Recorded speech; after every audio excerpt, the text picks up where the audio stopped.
Hey Donna, it's week 3 of your marathon training. How fun is this? I haven't looked at your schedule, so I think you probably have about 9 miles to run this weekend. I think that's awesome and you're going to do great. I hope it's a really pretty day for you. I think we're expecting great weather here. But anyway, the whole point of this is to talk to you about what's going on and how you're feeling and what you need to know as you're doing your marathon training. So today I wanted to talk to you about that Achilles pain that you've been having. And I wanted to say, I'm glad that you're taking some time. I'm glad you're paying attention and that you're icing and you're doing all the things that you should do. Hopefully you got the compression socks that I talked to you about, because I do think that makes a big difference. But meanwhile, I wanted to talk to you about the difference between a pain and a niggle. And there is a difference.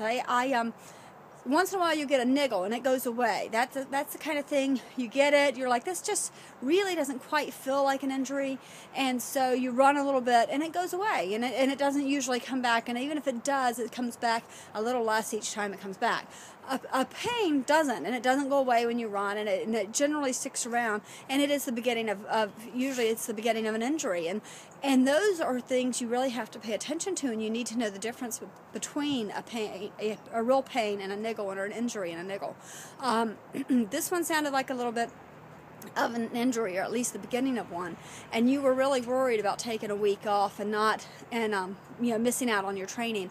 And it's important, it's so easy to get yourself into that mindset where you think, oh, I've got to get the workout in. But if you think about it, and you think about the fact that you're probably causing more damage each time you go out there and run, it really is better to take the week off. You're actually doing more work to make yourself better if you take that week off. And I have to tell you, it's not easy. When I was training for Ironman, I had 2 of those, remember? Actually, once I took a week off and I was fine after, I think it was 10 days. I was fine after 10 days. I was running again. The next time was right before the end, and it was 2 weeks of no running, and that was freaking me out, so I totally get it. But remember, I didn't have any pain in that Ironman, and that was the key. So take some time off. Don't make it worse, and just rest, ice, compression, and elevate. Keep it up as much as you can, and ice it as much as you can as well.